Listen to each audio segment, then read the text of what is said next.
Bienvenue pour un nouveau numéro de 76 Le Mag, votre magazine tout en images du département de la Seine-Maritime. Ce mois-ci, je vous propose de prendre un magnifique bol d'air iodé en vous accueillant ici au Tréport. Véritable cité marine par sa situation. En effet, les falaises qui l'entourent, le port de pêche qui l'anime, donnent une atmosphère particulière à la ville qui vibre actuellement avec le début de la campagne de pêche de la Coquille Saint-Jacques qui a débuté le 3 octobre dernier.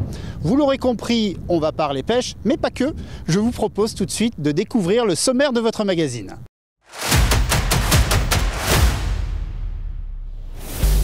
Au sommaire ce mois-ci, pêche. La campagne de pêche à la Coquille Saint-Jacques est ouverte depuis le 3 octobre. Nous avons embarqué à bord du Maximum basé à Fécamp pour voir comment ce début de campagne se déroule. Patrimoine 76 confidentiel nous emmène découvrir les constructions cachées édifiées sur les jardins fleuris de l'abbaye Saint-Georges, il y a déjà cela 300 ans. Culture, carnet d'expo, direction le musée Victor Hugo de Rive-en-Seine pour découvrir l'exposition L'année terrible organisée pour les 150 ans de la parution du recueil de poèmes. Et en fin d'émission, nous avons rendez-vous avec un groupe folk and blues rouennais, Travelling Heart. Situé au pied des plus hautes falaises de la Manche, le port du Tréport participe à l'histoire et contribue au charme de la façade littorale de la Seine-Maritime. Il est propriété du département où l'on retrouve 3 activités distinctes sur 62 hectares de superficie. Un port de commerce, 250 000 tonnes de marchandises transitent, 80% d'importation et 20% d'exportation, 11 postes de déchargement à quai, 86 000 m² de surface, dont 6 hangars de stockage. Le port de plaisance avec 220 anneaux, dont 5 destinés aux visiteurs. Et enfin, le port de pêche avec ses 6 000 tonnes de produits aquatiques pêchés par an par une flottille de 48 navires. Des travaux importants ont été financés par le département, notamment la nouvelle capitainerie qui a été inaugurée fin d'année 2021. En ce qui concerne la pêche, justement, un grand événement s'est déroulé le 3 octobre dernier, l'ouverture de la campagne de pêche de la Coquille Saint-Jacques.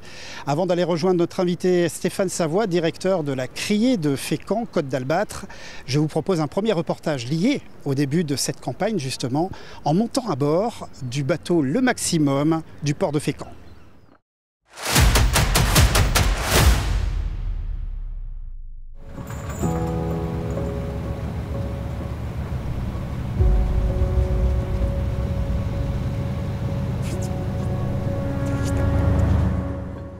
Il est minuit au port de Fécamp. Les coquillards, comme le Maximum, s'apprêtent à prendre la mer pour une nouvelle marée.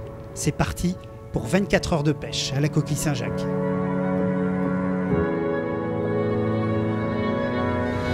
Dans une zone large. Nous, au niveau coquille, on appelle ça c'est L1.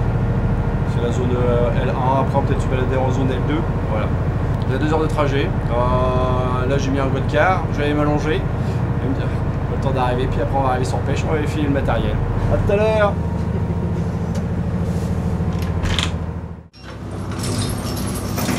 2 heures plus tard, les 3 matelots, sous l'œil attentif du second, mettent à l'eau les filets. C'est le premier trait de cette sortie en mer. Je suis sur ce bateau-là depuis 22 ans. Ça fait 21 saisons, je vais entamer ma 22e saison. C'est une pêche artisanale. C'est pas une pêche en masse, c'est vraiment de la pêche raisonnée. On fait des trades à peu près 1h30. Donc on gratte le fond pendant 1h30, on relève avec des cailloux, comme vous avez vu. Et donc on récolte ce qu'il y a.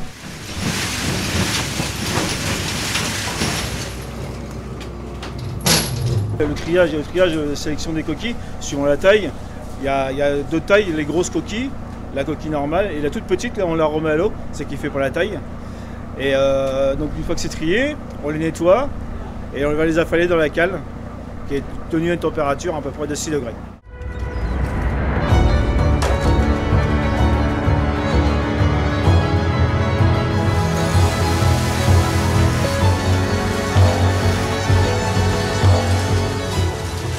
Va ainsi la pêche artisanale à la coquille, au rythme des remontées de filets toutes les 1h30 pendant 24 heures.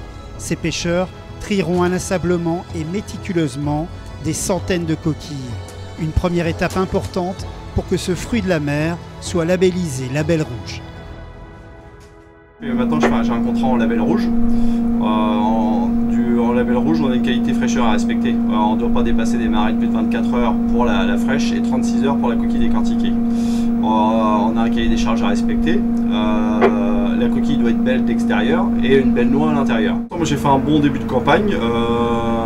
Les zones où j'ai travaillé, il y avait quand même un peu de coquille dedans. Il y a juste là la zone qui a déjà été grattée par les Anglais, parce que comme beaucoup de gens le savent, les Anglais n'ont pas de quotas et ont pas de jours de pêche comme nous on s'impose des quotas, des jours de pêche, eux ils n'ont rien, c'est open bar comme on dit. Quoi qu'il en soit, le Maximum a réalisé une pêche pas loin du quota espéré, c'est-à-dire près de 2 tonnes. Le fruit de cette pêche est directement amené en criée pour être vendu aux enchères. De son côté, le Maximum et son équipage retourneront en mer au rythme de 4 jours par semaine jusqu'au 15 mai. On se retrouve au port de pêche du Tréport avec notre invité Stéphane Savoie, directeur de la criée de Fécamp Côte d'Albâtre et aussi vice-président de Normandie Fraîcheur Mer. Stéphane Savoie, bonjour. Bonjour. Avant de parler de la traçabilité de la coquille Saint-Jacques, une première question. La campagne a débuté le 3 octobre dernier. Est-ce que vous pouvez nous livrer un peu votre ressenti, quelques chiffres? On peut dire que si on compare les chiffres par rapport à la saison dernière, on a à peu près sur la criée et de Dieppe et de Fécamp Côte d'Albâtre, on a une débarque plus importante d'environ 20% cette année. Ce qui représente quel Alors au niveau tonnage, ça représente à peu près 500 tonnes pour Dieppe et pour la criée de Fécamp Côte d'Albâtre, là aujourd'hui c'est 225 tonnes. Pour défendre leurs coquilles, les pêcheurs normands et puis Cénomarins ont réussi à obtenir un label rouge de leurs produits. Il y a déjà ça 20 ans, le label rouge qui est à l'alimentaire, ce que pourrait être la Légion d'honneur aux hommes et femmes d'exception. Que garantit ce label? Alors ce label garantit une fraîcheur du produit, du début depuis le ramassage par les pêcheurs jusqu'au consommateur, puisqu'en fait on a des critères dans ce label qui sont vraiment bien définis. Donc il faut que la coquille ait moins de 36 heures de pêche et on a une traçabilité parce qu'elle est suivie du bateau donc chez le marailleur qui va décortiquer ou chez le poissonnier. C'est une coquille qui doit être coraillée. Par exemple, si je prends le label rouge noix, quand il y a les décortiqueurs qui font de la noix, il faut que la noix soit bien charnue et puis bien dense, et en même temps il faut que le corail soit assez important pour ça. Il faut pas de coquille ébréchée, et surtout en fait dans le conditionnement, les pêcheurs mettent leur coquille bien à plat dans les caisses pour garder toute la saveur et la fraîcheur en fait de la coquille. C'est aussi, justement, le label rouge montre aussi une gestion, on va dire responsable, une gestion de la ressource d'une manière pérenne. D'ailleurs, les chiffres de l'Ifremer sont assez éloquents. Oui, tout à fait. Oui. Là, il y a eu des campagnes faites, organisées par le comité des pêches, comme tous les ans, pendant la basse saison. Donc on sait que cette année, par exemple, on a aux alentours de 100-105 000 tonnes de coquilles, que ce soit en baie de Seine ou au large, donc une répartition plus importante en baie de Seine. Et en fait, pour ça aussi, c'est une gestion par le comité des pêches, puisqu'en fait, ils mettent en place des zones de jachère. On change les matériels des pêcheurs aussi en passant de dragues plus petites à des dragues plus importantes pour pouvoir laisser les petites coquilles vivre et se reproduire pour l'année suivante, etc. Et puis aussi, on gère aussi tous les 15 jours, comme pour le comité des pêches aussi, une réunion de travail avec Normandie Fraîcheur Mer, où là, on étudie l'offre et la demande et on permet de donner des recommandations après au comité des pêches et puis donc à la DIRM derrière pour dire ça serait bien de faire 3 débarques cette semaine ou 4 ou sur toute la semaine, sachant qu'en fait il n'y a jamais de pêche le samedi et le dimanche sauf occasionnellement. Merci beaucoup Monsieur Savoie pour toutes ces précisions. Tout de suite, on tourne une première page d'actualité du département en 76 secondes.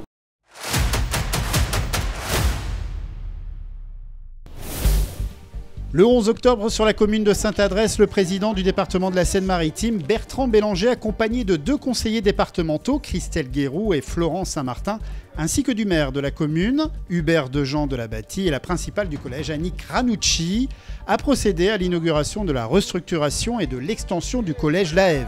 Il aura fallu 2 ans pour effectuer ces travaux d'un montant d'un peu moins de 6 millions d'euros dans le cadre du plan Ambition Collège 2017-2024 et qui concerne la restructuration de la demi-pension et du pôle sciences et l'extension des salles de classe du collège. Le lundi 10 octobre, à l'hôtel du département, s'est tenu le forum des petites villes de demain. De nombreux maires ont assisté à cette journée de travail et sont venus glaner aussi quelques contacts et conseils pour leur projet de revitalisation de leur centre-bourg. L'intérêt de cette journée organisée par le département, l'intérêt aussi de ce dispositif avec différents stands, différentes thématiques dans les villages, c'est justement de permettre aux maires qui sont présents aujourd'hui de trouver tout sous la main, comme on dit généralement en pays de co, on a tout sous la main et c'est ça qui est important. D'ailleurs, c'est ce que font souvent les chefs de mission ou les chefs de projet Petites Villes de demain, c'est qu'elles doivent aller chercher partout les conseils, les dispositifs, l'accompagnement nécessaire pour mettre en œuvre la vision de leurs élus à l'échelle de leur territoire. Festival littéraire par excellence, le festival Terre de Parole a tenu une nouvelle fois ses promesses et notamment celle de rallumer les étoiles en s'appuyant sur tous les champs du spectacle vivant et aussi de rencontres avec des écrivains. Pendant 9 jours, le festival a rayonné sur tout le département de la Seine-Maritime pour se clôturer d'une manière magistrale le 9 octobre à Mont-Saint-Aignan dans l'espace Marc Sangnier avec l'inoubliable chanteur poète rock Charlie Licoutu. Tu dis même que je te fais peur, pourtant tu sais je viens plus debout, si crevé qu'un danseur.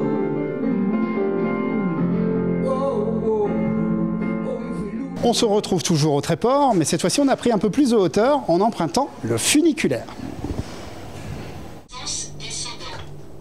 Le Tréport sans funiculaire, c'est un peu un gâteau sans cerise ou une glace sans chocolat, il manque l'essentiel. Le funiculaire du Tréport, ouvert pour la première fois ses portes en 1908. Un transport atypique où l'on embarque en haut de la falaise, on traverse la roche par ce long tunnel aux superbes voûtes en briques datant de 1907. On émerge au-dessus des toits d'ardoise du quartier des Cordiers qui donne l'impression de fondre sur la ville, une pente de 63% pour moins de 2 minutes de trajet. Autre particularité que je vous propose de découvrir, les constructions cachées des moines de l'abbaye Saint-Georges à Saint-Georges-de-Beaucherville. Sous les jardins fleuris de l'abbaye, des canalisations et une citerne ont été creusées il y a de cela 300 ans.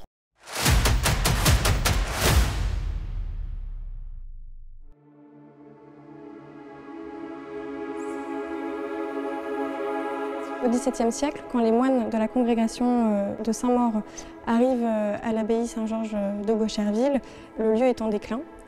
Ils arrivent avec l'ambition de restaurer et moderniser l'abbaye.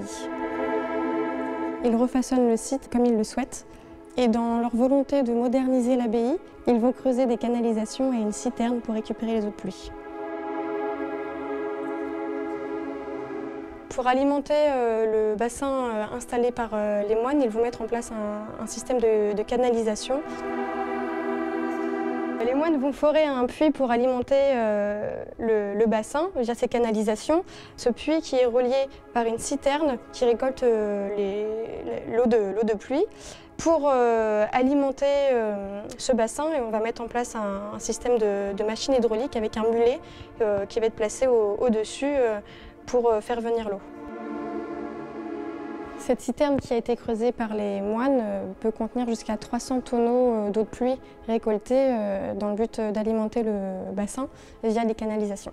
Cette eau sert à irriguer les potagers et alimenter le bassin, pièce centrale des jardins à la française.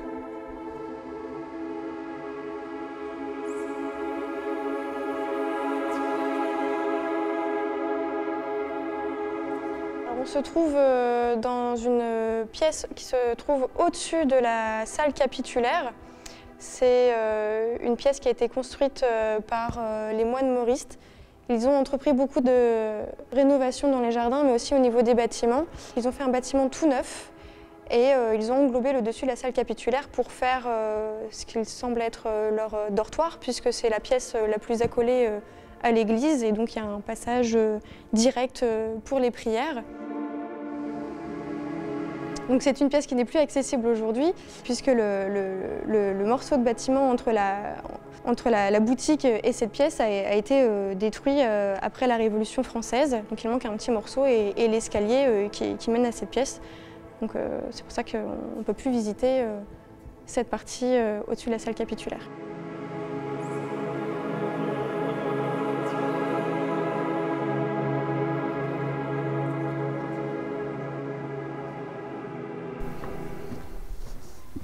Nous voici maintenant dans ce magnifique quartier des Cordiers, un quartier assez récent, 2 siècles tout au plus. Ses premiers habitants étaient des pêcheurs trop pauvres pour s'acheter un filet. Ils pêchaient avec de longues cordes garnies d'hameçons. Ici, on peut découvrir les magnifiques balcons en fer forgé, les beaux windows colorés ou encore les carreaux de céramique qui décorent les façades. Changement de décor, nous partons sur les bords de Seine pour ouvrir notre carnet d'expo. L'exposition L'année terrible, organisée pour les 150 ans de la parution du recueil de poèmes, nous permet de découvrir ou redécouvrir la fin du Second Empire, le siège de Paris ou encore la Commune telle que Victor Hugo les a vécus. Visite guidée au musée Victor Hugo de Rive-en-Seine par Caroline Dorion-Perronnet, chef de service des sites et musées du département de la Seine-Maritime.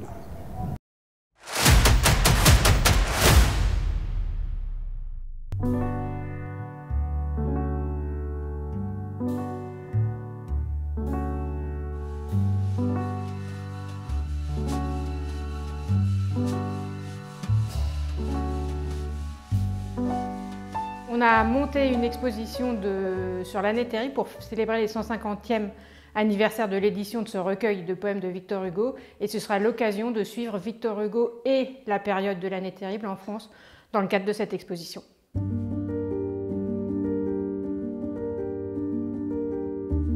L'année terrible, c'est le titre du recueil de Victor Hugo, et le génie de Victor Hugo, c'est que ce titre est rentré dans le langage commun pour désigner cette période, donc l'année terrible, qui est la période qui comprend la guerre franco-prussienne de 1866, qui a été suivie par la Commune de Paris en 1871. Et c'est cette période-là, troublée de la France, que Victor Hugo évoque dans les poèmes de l'année terrible, qui a été publié en 1872, qui a été rédigé par Victor Hugo pendant le siège de Paris, donc pendant la guerre franco-prussienne et pendant la Commune, et après la Commune, à la fin de l'année 1871, et publié au début de l'année 1872.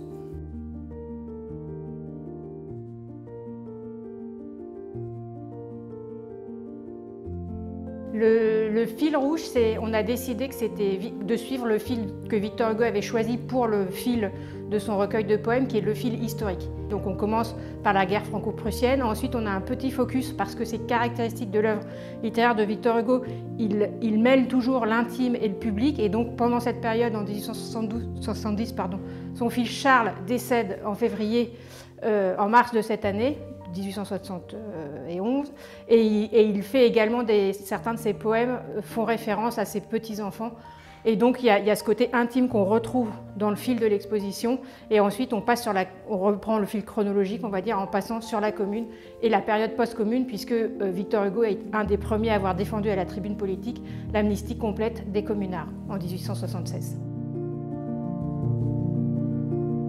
La pièce qu'il ne faut pas rater, c'est une des dernières acquisitions du musée Victor Hugo, qui est un manuscrit autographe de Victor Hugo, qui est justement le manuscrit autographe de son discours pour l'amnistie des communards, donc qui a été acheté par le département de la Seine-Maritime en 2019, en vente publique aux enchères.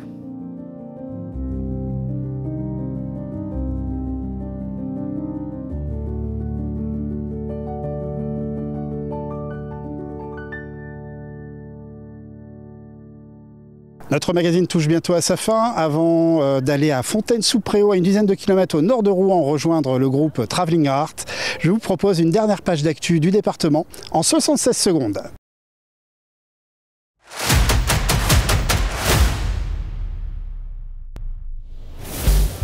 Les collégiens en classe de 3e ont l'obligation d'effectuer un stage d'observation durant l'année scolaire. S'il est difficile d'en trouver un, il est tout aussi difficile de faire le bon choix. C'est une première. Durant un après-midi à l'hôtel du département, on a proposé à ces collégiens de rentrer directement en contact avec un peu plus d'une trentaine de directions du département et de découvrir un peu plus de 200 propositions de stage que propose le département sur la plateforme Mon Stage de 3e-seine-maritime.fr.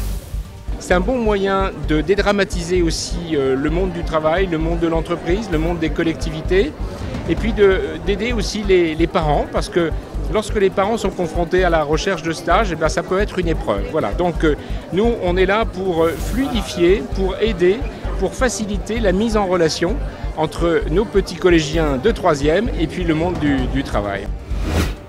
Après 18 mois de travaux pour un montant de 12 millions d'euros, la nouvelle piscine de Déville-les-Rouen a été inaugurée le jeudi 20 octobre. Une piscine nommée Christine Caron, première nageuse française médaillée au JO de Tokyo en 1964. Un établissement de 1800 m² possédant 3 types de bassins. Un bassin de nage de 25 mètres avec 4 lignes d'eau, une pataugeoire ludique pour les petits et un bassin sport santé pour la pratique notamment de l'aquabike. Une ouverture au public qui s'est faite le samedi 22 octobre. C'est la fin de la distribution des tablettes pour les élèves de 6e, une distribution qui avait commencé le 9 septembre. Au total, plus de 18 000 tablettes ont été distribuées dans les 109 collèges publics du département et marque la fin de la première étape du projet.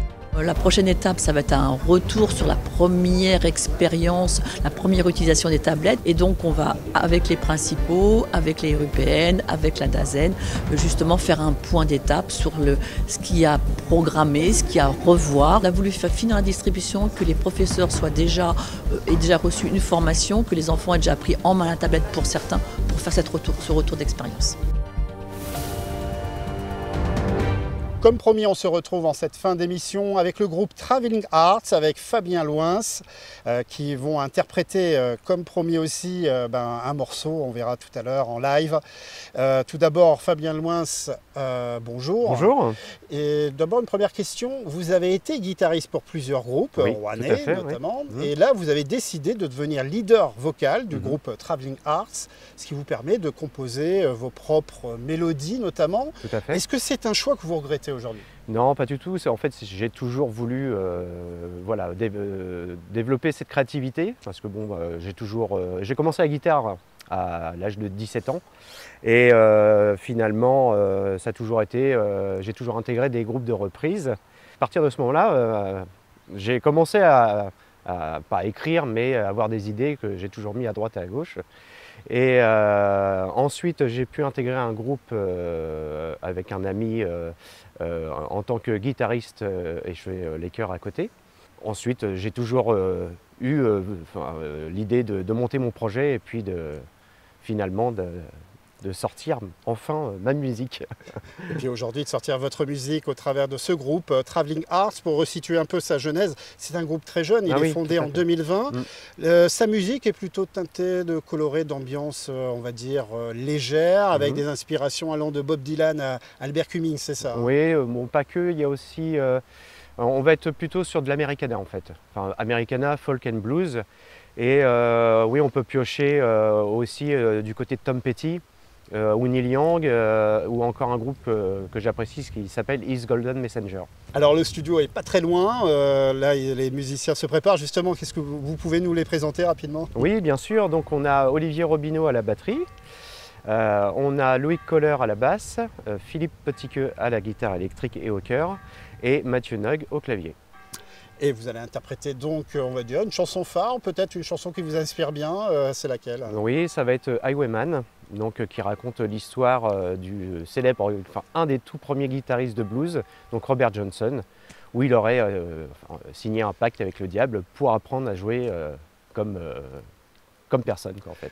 Merci beaucoup Fabien Louins, je vous laisse rejoindre tout de suite vos musiciens.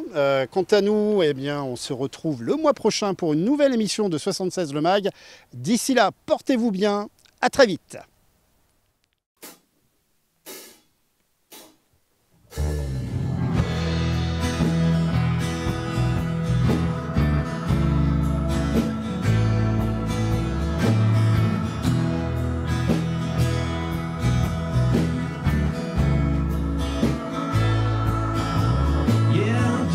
Down the road, flying through the